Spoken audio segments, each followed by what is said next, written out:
Massachusetts housewife Stella Lansing takes a picture. She gets unexplained images on her film.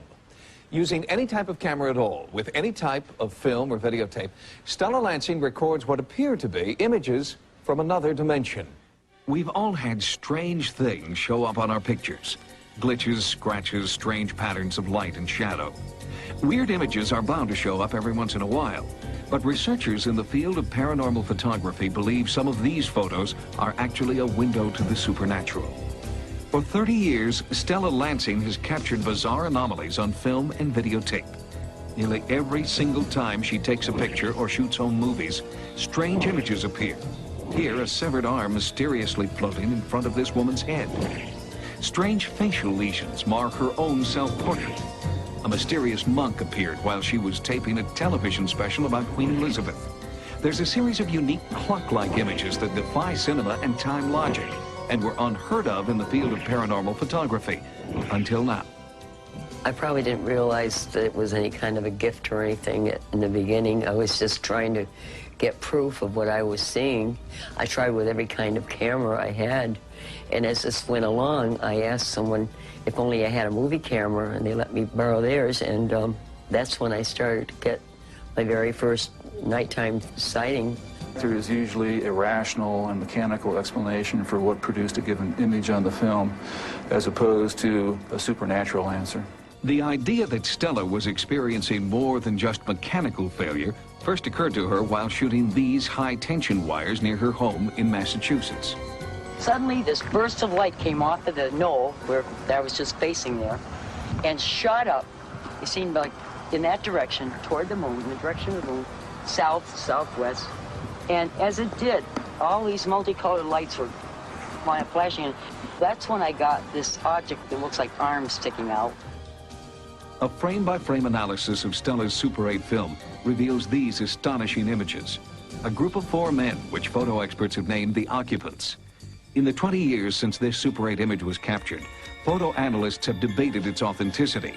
I took the footage of the occupants to the Brooks Institute, the prestigious photography study center in Santa Barbara, California. What could affect a photographic negative like that?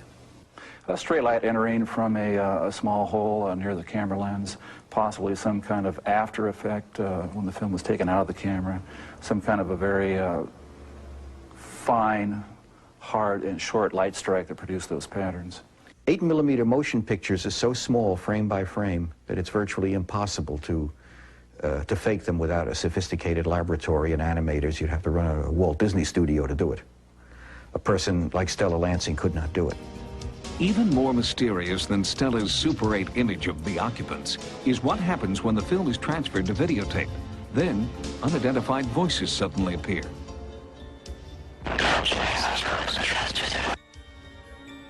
Analysts could not explain how Stella's silent 8mm film with no soundtrack could suddenly produce sound, replayed here at a slower speed.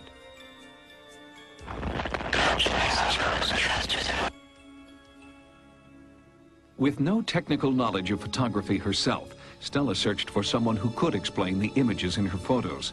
Dr. Bertold Schwartz, noted psychiatrist and author, took her case and has been studying Stella Lansing for 21 years. When I first met Stella, I became more and more curious, because here is a human being that gets these things, the kind of things you read about in the paper, but is seldom documented as one would prefer. In fact, it was Stella's meticulous records that set her apart.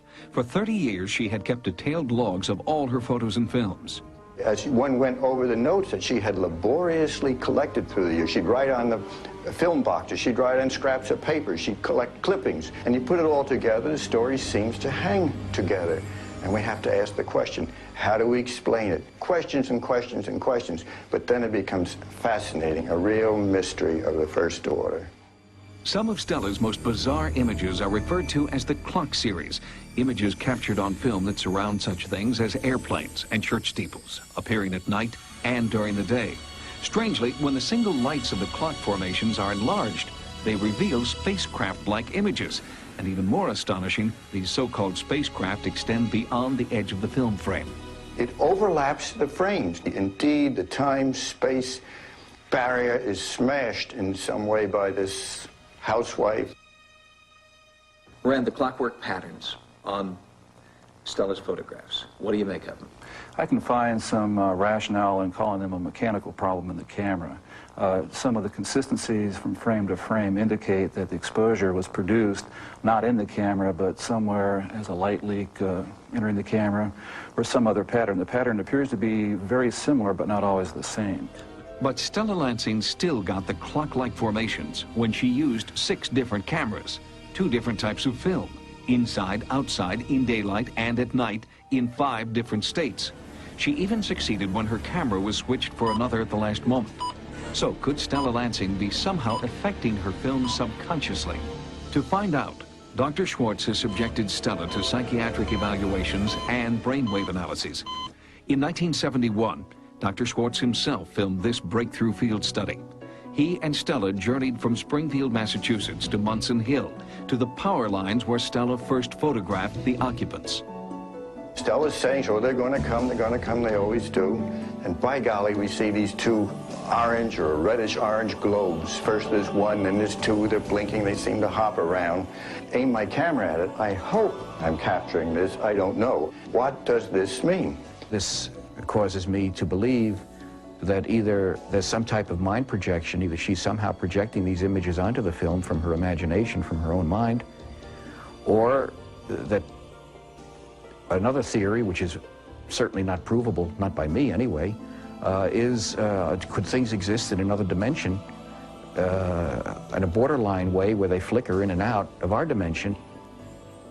21 years later, we accompanied Stella to Munson Hill, the site of her original photo expedition.